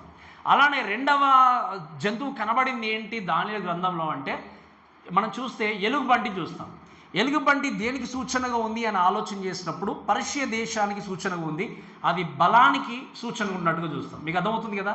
సింహమేమో దహించేటువంటి అగ్నికి, తర్వాత ఏంటి ఎలుగుబంటి ఏమో మీరు గమనించండి స్టెబిలిటీకి లేకపోతే పవర్కి సూచనగా ఉన్నట్టుగా చూస్తాం. మూడవది ఏంటంటే లియోపార్డ్ అంటాం అంటే చిరుతపులి. ఈ చిరుతపులి గ్రీస్ దేశానికి సూచనగా ఉన్నట్టుగా ఏంటి అంటే అంత వేగంగా పరిగెత్తుతూ ఇశ్రాయేలు జనాంగాన్ని నశింపజేయడానికి ప్రయత్నం చేశాం యేసుక్రీస్తు రాకముందు. ఇక చివరిగా క్రూరముగా ఉన్నటువంటి ఆ యొక్క జంతువు అనే విషయం చూసినప్పుడు దేనికి సూచన ఉంది అంటే రోమా సామ్రాజ్యానికి. 4 జంతువుల గురించి దానియేలు గ్రంథంలో ప్రస్తావిస్తూ ఒక్కొక్క జంతువు ఒక్కొక్క ప్రాంతానికి ఒక్కొక్క సామ్రాజ్యానికి సూచనగా ఉన్నట్టుగా మనం చూస్తాం. మీకు అర్థమైంది కదా ఇవన్నీ కూడా. అయితే ఇక్కడ రాయబడిన మాట ఏంటి అంటే మొట్టమొదటిగా ఇక్కడ ఏమన్నాడు ఈయన చిరుతపులి అని చెప్పాడు. దానియేలేమో జరగబోతుందని చూసి ఒక్కొక్కటి మెన్షన్ చేసుకుంటూ వచ్చాడు. యోహాను ఏం చేశాడంటే ఆల్రెడీ 3 అక్కడ జరిగిపోయాయి. బబులోను దేశం హింసించింది, పర్షియా దేశం హింసించింది, గ్రీసు దేశం హింసించింది, రోమా సామ్రాజ్యం కూడా 4 హింసించిన తర్వాత చివరిగా రాబోతున్నటువంటి అంత్యక్రీస్తు గురించి మాట్లాడుతూ చిరుతపులి, తర్వాత ఏమని రాయబడింది చెప్పండి వాక్యంలో, ఎలుగుబంటి, సింహము. ఇవన్నీ చూస్తే మీకు అర్థమైంది ఏంటి అంటే అక్కడ 4 జంతువులు విడివిడిగా కనబడ్డా ఇక్కడ మాత్రం ఎలా కనబడుతున్నాయి ప్రకటన గ్రంథంలో? ఎలా కనబడుతుంది చెప్పండి? ఒక్కటిగానే కనబడుతున్నాయి అంటే అర్థం ఏంటంటే మీకు అర్థమైంది. ఇప్పుడు అక్కడ వేరువేరుగా ఉండి యుద్ధాలు జరిగించినా, వేరువేరుగా ఉండి ఇశ్రాయేలు జనాంగం మీదకి పరిగెత్తి వచ్చినా, హింసించినా, ఇక్కడ కనబడేది ఏంటి అంటే అంత్యక్రీస్తు వచ్చి ఆ ఒక్కడు ఏం చేయబోతున్నాడు, ప్రపంచాన్ని యునైట్ చేసి దేవునికి వ్యతిరేకంగా లోకాన్ని హింసించడానికి సిద్ధంగా ఉన్నాడు. ఇప్పుడు మీకు అర్థమైంది కదా క్లియర్గా. ఆ కాలంలో ఒక్కొక్క సామ్రాజ్యం వచ్చి ఇశ్రాయేలు జనాంగాన్ని భయపెడుతూ ఉంటే అవన్నీ కలిసి కట్టుగా వచ్చి ఇప్పుడు ఏం చేస్తున్నారు చెప్పండి? ఎవరు ఆధీనంలో? అంత్యక్రీస్తు ఆధీనంలో. ఈరోజు మీరు వినాల్సిన విషయం ఏంటి అంటే అంత్యక్రీస్తు ఇశ్రాయేలు జనాంగాన్ని హింసించబోతున్నాడనే విషయం తెలుసుకున్న తర్వాత అంత్యక్రీస్తు ఇశ్రాయేలు జనాంగాన్నే కదా అని అనుకోవడానికి వీళ్ళది. ఎందుకు అంటే ఈరోజు ఒకవేళ క్రీస్తు ప్రేమను సరిగా గుర్తిరగకపోతే నీవు కూడా అంత్యక్రీస్తు యొక్క అధికారంలో ఉండాల్సిందే. అందుకే మనం నేర్చుకుంటాం నెక్స్ట్ రాబోయే కాలంలో 666 ముద్ర వేసిన వ్యక్తి మాత్రమే ఏం చేయబడతాడో చెప్పండి? జీవింపజేయడానికి, జీవించడానికి అర్హుడు. ఆ ముద్ర ఎవరైతే తీసుకోరో ఆ వ్యక్తిని ఏం చేస్తాడు చెప్పండి? అంత్యక్రీస్తు చంపైపోతున్నాడు. మీరు వినండి, అందుకే నేను అడిగాను కదా ప్రశ్న, మీకు ఆస్తి అంతా కూడా మేము తీసేసుకుంటాం, మీరు నిలబడలేకపోతే ఈ యొక్క ముద్ర మీరు వేసుకోవాలి అంటే ఎంతమంది నిజంగా నిలబడతారు? అఫ్కోర్స్ దేవుణ్ణి అంగీకరించిన మనందరం కూడా ఆ ముద్ర వేసుకున్నంత టైం వరకు ఇక్కడ ఉండం. ఒకవేళ దేవుడు ఈ కాలంలోనే ఇంకా ఈ శోధనలో గుండా వెళ్ళి మీకున్నదంతా కూడా హ్యాండ్ ఓవర్ చేసుకుంటాం, అన్నీ తీసేసుకుంటాము అంటే and that's where you can reveal your true faith for Christ. ఆ టైంలో, ఆ సమయంలో నిజంగా నీ నిజమైన విశ్వాసం అనేది బయటకు రాబోతుంది. ఈరోజు వినండి, ఎంత చూసినా కూడా దేవుని నమ్ముకుంటే మనకు అన్నీ ఉండాలి, ఆశీర్వాదం ఉండాలి అంటే ఒక్కటి నేను నమ్ముతాను, అది మీకు చెప్తాను వినండి. మనము దేవుణ్ణి అంగీకరించిన వ్యక్తులుగా ఉన్నాము అంటే మనకేది కావాలో ఖచ్చితంగా దేవుడు తెలుసు. I don't have any fear about tomorrow. అందుకో పాట ఉంటుంది ఇంగ్లీష్లో, I don't know about tomorrow, I know who holds the tomorrow అంటాడు ఆయన. నాకు రేపు అనే విషయం తెలియదు, కానీ రేపటిని ఎవరు పట్టుకున్నారో నాకు అది మాత్రము తెలుసు. ఎవరు చెప్పండి రేపటిని పట్టుకుంది, రేపటిని కలిగి ఉంది ఎవరు? యేసుక్రీస్తు. కాబట్టి ఈరోజు జ్ఞాపకం చేసుకోవాల్సింది ఏంటంటే, రేపు ఏం జరుగుతుందో నా జీవితానికి, నా కుటుంబానికి అని చెప్పి ఎంత సంరక్షణతో, ఎంత ప్రొటెక్షన్తో, ఎంత ఎక్స్ట్రా ప్లానింగ్తో నీ జీవితాన్ని కొనసాగిస్తున్నావో, నీ కుటుంబం పట్ల, నీ యొక్క సంతానము, నీ కుటుంబము నశించిపోకుండా నరకానికి వెళ్ళకూడదని చెప్పి అటువంటి ప్రొటెక్షన్ కలిగి ఉండడానికి నీ కుటుంబం పట్ల బాధ్యత తీసుకున్నావా ఈరోజు? నేను చెప్పినప్పుడు నీకు అర్థమైందా? నీ కుటుంబం ఆకలితో ఉండకూడదు, అలమటించిపోకూడదు, అన్నీ నా పిల్లలకి, నా భర్తకి, నా భార్యకి, నా యొక్క పిల్లలకి, నా యొక్క కుటుంబాన్ని అంతటికి కూడా క్షేమం ఉండాలి, లోటు ఉండకూడదు అని చెప్పి లోకంలో నువ్వు సంపాదించుకుంటూ పరిగెత్తున్నావు, బాగానే ఉంది. మరి నీ కుటుంబం నశించిపోకుండా నరకానికి వెళ్లకుండా వారికి నిజమైనటువంటి ప్రొటెక్షన్ పరలోకం కావాలి అని చెప్పి దాని గురించి నువ్వు ఎంత భద్రతగా ఆలోచన చేసి ముందుకెళ్తున్నావు. అండ్ వన్ మోర్ థింగ్ ఏంటి అంటే, ఈ లోకంలో కుటుంబం కొరకు నువ్వు తీసుకుంటున్నటువంటి కాపుదల, భద్రత ఇస్ అ టెంపరరీ. కానీ పరలోకాన్ని గురించి నువ్వు ఆలోచన చేసి నీ పిల్లల పట్ల, నీ కుటుంబం పట్ల నువ్వు ఆలోచన చేసే విధానం అది పర్మనెంట్. దేని మీద ఎక్కువ కాన్సన్ట్రేషన్ ఉంది ఒకసారి ఆలోచన చేయండి. దేని మీద ఎక్కువ కాన్సన్ట్రేషన్ ఉంది?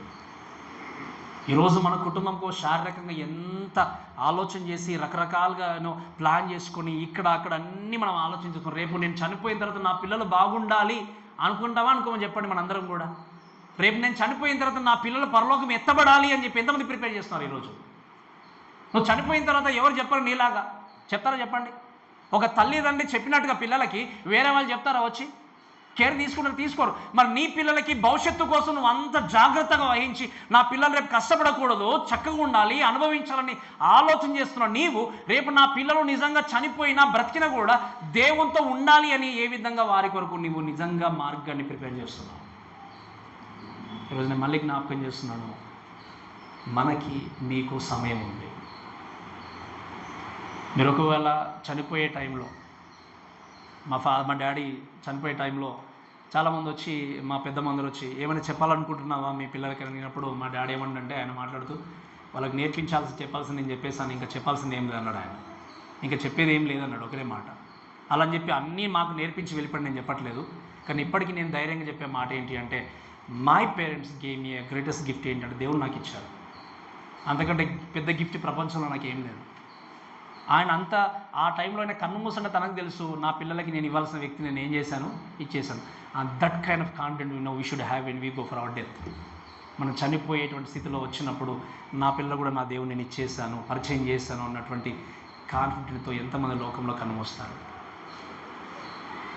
ఆ స్థితిలో మనం లేకపోతే మీ పిల్లలకి ఎన్ని ఇచ్చినా, ఎన్ని రకాల కూర్చున్న దగ్గరికి అన్నీ తీసుకొని వచ్చినా, మీకు అర్థమవుతుంది కదా, కూర్చున్న దగ్గరికి అన్నీ తీసుకొని వచ్చి మీరు అన్నీ ప్రిపేర్ చేసి పెట్టినా కూడా దేవుణ్ణి పరిచయం చేయకుండా చనిపోతే దాన్ని మించిన నిజంగా అంధకారం కానీ, దాన్ని మించిన గొప్ప ఏనో చెప్పాలంటే ఇంకా ఆ యొక్క విపత్తు కానీ ప్రపంచంలో ఏదో ఉండదు. సో అందుకే నేను చెప్తున్నాను, still we have a time.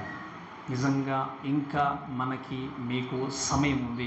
ఏ విధంగా ప్రిపేర్ చేసి ముందుకెళ్తారో ఒకసారి ఆలోచన. అందుకే ఇక్కడ మనం ఆలోచన చేస్తే ఈ యొక్క లోకంలో అంత్యక్రీస్తు ఆ పవర్ను కలిగి ఉండి లోకం నీకు నాశనం తీసుకొని రాబోతున్నాడు. కాబట్టి ఈ విషయాలన్నీ చూస్తూ మనం ముందుకెళ్తూ ఇంకొక మాట చదివి నేను ముగిస్తాను చూడండి దయచేసి. ఈ డ్రాగన్ ఏం చేస్తాడంటే పవర్ ఇచ్చాడు, అధికారం ఇచ్చాడు.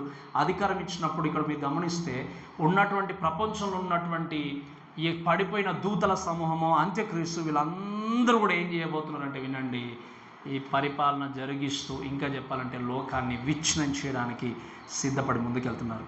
అలా లోకంలో కొన్ని సందర్భాల్లో యునైట్ తీసుకుని వచ్చి హింసించేటువంటి స్థితిలో ఎంతమంది ఉండబోతున్నారు. మీరు చూడండి, 1930s హిట్లర్ గురించి మీరు విన్నారు కదా, అడాల్ఫ్ హిట్లర్ గురించి. అడాల్ఫ్ హిట్లర్ పెద్ద రిచ్ ఫ్యామిలీ నుండి రాలేదు, తెలుసా మీకు ఈ విషయం? ఒక ధనవంతుడు అయినటువంటి కుటుంబం నుండి రాలేదు. మరి ఎలా అంత గొప్ప లీడర్గా మారాడు అని అంటే మీరు వినండి, 1930s ఏంటి అంటే చాలా ఇప్పుడున్నటువంటి కొన్ని కంట్రీస్లో ఉన్నట్టుగా జర్మనీలో చాలా కష్టదాయకంగా ఆ యొక్క రోజులు ఉన్నాయి. అంటే జాబ్కు సెక్యూరిటీ లేదు, ఎంతోమంది ఏంటి అంటే ఎలా తినాలి, ఎలా బ్రతకాలన్నటువంటి సిచ్యువేషన్లో ఉన్నారు. ఇక్కడ ఎంతోమంది జాబ్స్ కోల్పోయారు. ఇటువంటి ఈ కష్టాల్లో, ఈ స్థితిలో ఉన్నప్పుడు ఈ ప్రజల్ని బాగా చదివాడు. ఎవరు? Adolf Hitler. బాగా చదివేసి వాళ్ళ యొక్క వీక్నెస్ని ఏం చేస్తాడు, మనోడు క్యాచ్ చేసుకొని వాళ్ళ యొక్క వీక్నెస్ నుండి పుట్టినటువంటి వ్యక్తి ఎవరంటే హిట్లర్ పుట్టేసి తను లీడ్ చేస్తూ ఆల్మోస్ట్ ఏం చేస్తాడు చెప్పండి, యూదుల్ని ఎంతోమందిని బలిచ్చినట్టుగా, మీరు చంపేసినట్టుగా, హింసించినట్టు. ఇంకా మీకు చెప్పాలి అంటే మీరు హిస్టరీ అంతా చదువుకోండి. ఉదాహరణకి ఇప్పుడు మన ఒక చిన్న రూమ్ ఉందనుకోండి. ఒక రూమ్లో అందరూ కూర్చుంటే ఒక 20 మంది మాత్రమే కూర్చునగలరు అనుకోండి. అటువంటి 20 మంది కూర్చుండేటువంటి స్థలంలో, అటు 20 మంది పట్టేటువంటి స్థలంలో 100 మందిని తోసేసేవాడు, బట్టలన్నీ తీసేసి. అంటే మీకు అర్థం చెప్పిన మాట. 20 మంది కూర్చుండి నిలబడినా కూడా ఒక 20 మంది పట్టే స్థలం ఉందనుకోండి. అటువంటి ప్లేస్లో ఒక 100 మందిని తోసేసేవాడు. చివరికి ఏమైపోయారు వాళ్ళు? ఊపిరాడకుండా చనిపోయేవారు. ఇంత క్రూరంగా, కఠినంగా యూదులను సంహరించాడు. ఒక త్రాటిపైకి తీసుకొచ్చి తన పరిపాలన జరిగించడానికి ప్రయత్నం చేశాడు. అలానే మీరు వినండి, ఒకరోజు రాబోతుంది అంత్యక్రీస్తు అందరిని ఒక త్రాటిపైకి తీసుకొచ్చేసి సమాధానము ఆన్ ద పీస్ మేకర్ అని చెప్పుకుంటూ లోకానికి రాబోతున్నాడు. ఏంటి అంటే ఈ వరల్డ్లో ఉన్నటువంటి 10 కొమ్ములను విన్నాం కదా మనము.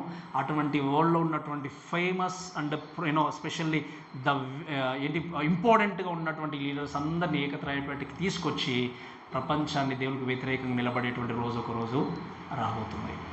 కాబట్టి చివరికి మాట ముగిస్తాను చూడండి, 3వ వచనంలో, దాని తల్లో ఒక దానికి చావు తగిలినట్టు నేను, అయితే ఆ చావు దెబ్బ మానిపోయిన గనక భూజనులందరూ మృగం వెంట వెళ్ళొచ్చు ఆశ్చర్యపడుచుండిరి. 3వది ఏంటి అంటే డిస్టింక్షన్ ఆఫ్ ద బీస్ట్. అంటే ఇట్స్ లైక్ ద ఇంపార్టెన్స్, అంటే ద స్పెషాలిటీ ఏంటి అని ఆలోచన చేసినప్పుడు, లేదా ఎందుకు ఈ యొక్క బీస్ట్ అంటే అంత్యక్రీస్తును అంత గౌరవిస్తున్నారని ఆలోచన చేసినప్పుడు వినండి, the world is going to follow him because, మీరు వినండి, తన తలలో అంటే తలలో ఒక చావు దెబ్బ తగిలినట్టు నేను, అయితే ఆ చావు దెబ్బ మానిపోయిన గనక ఏం జరిగింది, అక్కడ ఉన్నటువంటి జనాంగం అందరూ కూడా మృగం వెంట వెళ్ళొచ్చు ఆశ్చర్యపడుచున్నారు అని మనం చూస్తున్నాం. ఈ యొక్క చావు దెబ్బ అనే మాట మనం చూస్తే ఏంటి అంటే, స్పెషల్లీ మనం ఆలోచన చేసినప్పుడు కొంతమంది ఒక 2 వ్యూస్ ఉన్నప్పుడు చెప్పిన ముందుకెళ్తాను. ఏంటి అంటే రెండిట్లలో కొంతమంది రోమా సామ్రాజ్యం అంతా కూడా ఒకసారి పరిపాలన చేసింది, ఆగిపోయింది. మరలా అది పునరుద్ధరింపబడి మళ్ళీ ఏం చేస్తుందంటే లోకంలోనికి ఈ యొక్క ఇస్రాయేల్ జనాంగాన్ని కష్టపెట్టడానికి రాబోతుందని ఒక వ్యూ అయితే. ఇంకోటి ఏంటి అంటే ఈ యొక్క అబద్ధీకుడైనటువంటి సాతాను చావు దెబ్బ తగిలి చనిపోయాడు, అంత్యక్రీస్తు మళ్ళీ తిరిగి లేచాడని చెప్పి అబద్ధాన్ని ప్రచారం చేస్తూ కూడా అటువంటి డైరెక్షన్లో ఏంటి అంటే మరణించిన కూడా చనిపోయి తిరిగి లేపగల శక్తి నాకు కూడా ఉంది అని చూపించుకునేటువంటి స్థితిలో సాతాను లోకాన్ని ఏం చేయబోతున్నాడు చెప్పండి, మభ్యపెట్టబోతున్నాడు. అలా మభ్యపెట్టినప్పుడు అక్కడ ఉన్నటువంటి జనాంగము చూసి ఆశ్చర్యపడి ఆ యొక్క సాతాను లేకపోతే ఘటక సర్పము, ఆ యొక్క మృగము అంటే ఈ క్రూర మృగమైనటువంటి అంత్యక్రీస్తు వెంబడి ఏం చేస్తారంటే చెప్పండి, ఫాలో చేస్తారు. అందుకే ఈ రోజుల్లో చూడండి, లోకంలో నిజం కంటే అబద్ధమే ఎక్కువ కనబడుతుంది మనకి. అవునా కదా చెప్పండి? ఎక్కడ చూసినా అబద్ధమే.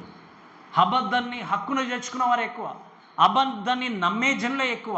ఎందుకంటే సాతాను అబద్ధీకుడికి ఏంటి చెప్పండి, వాడు జనకుడు. కాబట్టి లోకములో అబద్ధముతో మోసముతో ఈ లోకాన్ని ఏం చేయబోతున్నాడు, సాతాను అంత్యక్రీస్తు నడిపించబోతున్నాడు. ఈ అబద్ధాన్ని ప్రేమించే వ్యక్తి నిజాన్ని చూడలేడు. ఆ నిజము సత్యము ఎవరు చెప్పండి, యేసుక్రీస్తు. సత్యాన్ని చూడాలి అంటే అబద్ధాన్ని వెంబడించడం మానేయాలి. అందుకే నేను ఈ మాట చెప్పింది ముగిస్తాను చూడండి. మన జీవితంలో మనము ఆలోచన చేస్తూ దేవుని వెంబడించాలనుకున్నప్పుడు మీరు వినండి, చివరికి దేవుని కొరకు జీవించాలి, దేవుని కొరకు బ్రతకాలి అనుకున్నప్పుడు మేబీ చివరిగా నువ్వు ఒంటరిగానే మిగిలిపోవచ్చు కొన్ని సందర్భాల్లో. చెప్పడం అర్థమవుతుందమ్మా మీకు? సత్యం కొరకు మీరు నిలబడాలనుకున్నప్పుడు, సత్యమైన దేవుని కొరకు బ్రతకాలనుకున్నప్పుడు, అబద్ధాన్ని ప్రక్కన పెట్టాలనుకున్నప్పుడు చివరిగా మీరు ఒక్కరే నిలబడవచ్చు, ఒక్కరే మిగిలిపోవచ్చు. అయినా కూడా వెనుకకు చూడకుండా ఏం చేయాలి, యేసుక్రీస్తుని వెంబడించాలి. ఎందుకంటే అబద్ధాలతో మోసాలతో ఈ లోకాన్ని ప్రపంచాన్ని వంచించి ఏం చేయబోతున్నాడు చెప్పండి. ఇప్పటికీ సాతాను ఆల్రెడీ స్టార్ట్ చేశాడు. రాబోయే కాలం అంత్యక్రీస్తు ఆ విధంగా అబద్ధముతోనే కదా 3.5 సంవత్సరాలు ఏం చేయబోతాడు, చక్కగా నేను లీడర్ని అని చెప్పుకొని మళ్ళీ ఏం చేస్తాడు చెప్పండి, నిజ స్వరూపాన్ని బయట పెడతాడు. అయితే చివరికి ఒక మాట ఏంటి అంటే మనం రాబోయే కాలంలో నేర్చుకుంటాం. అంత్యక్రీస్తు, సాతాను, అబద్ధ బోధకులు వీరి యొక్క డెస్టినేషన్ ఎక్కడంటే లేక్ ఆఫ్ ఫైర్. అంటే ఏంటి చెప్పండి? ఎల్లకాలము ఎప్పుడు ఆరనటువంటి నరకాగ్నిలోనికి ఈ యొక్క వ్యక్తులు త్రోయబడతారు. అది ఎవరి డెస్టినేషన్. కాబట్టి నేను జ్ఞాపకం చేసేది ఏంటి అంటే సాతాను యొక్క క్రియల్లో చిక్కుకొని వాణ్ణి వెంబడిస్తే వాడు వెళ్ళబోయే ప్రదేశం ఎక్కడ చెప్పండి? చేరుకున్న ప్రదేశం ఎక్కడ? గట్టిగా చెప్పాలి. చేరుకున్న ప్రదేశం ఎక్కడ చెప్పండి? నిత్య అగ్నితో కూడిన నరకం, నిత్య నరకం. క్రీస్తును వెంబడిస్తే నిత్య జీవం. ఎవరిని వెంబడించాలో మీ చేతిలోనే ఉంది. నేను చెప్తున్నాను, దయచేసి వినండి, ముగిస్తాను. ఇంకా ఎవరిని వెంబడించాలో, ఎవరికి నచ్చినట్టుగా జీవించాలో అది మీ చేతిలో ఉంది. అబద్ధాన్ని వెంబడిస్తూ సాతాను వెంబడిస్తే వాడు మిమ్మల్ని సైలెంట్గా అక్కడికి తీసుకెళ్తాడు. నష్టం వచ్చినా, కష్టం వచ్చినా, బాధ వేసినా యేసుక్రీస్తును వెంబడిస్తే పరలోకం దేవుడు తీసుకెళ్తాడు. ఈ డిసిజను, ఈ యొక్క నిర్ణయం మీ చేతిలో ఉంది. దాన్ని బట్టి మన జీవితాన్ని సంసిద్ధం చేసుకుంటూ దేవుని యొక్క మహిమ కొరకు మనం జీవిస్తూ ముందుకు వెళ్ళాలి. కాబట్టి మాటలను మనల్ని దేవుడు దీవించి ఆస్వాదించింది కాదు.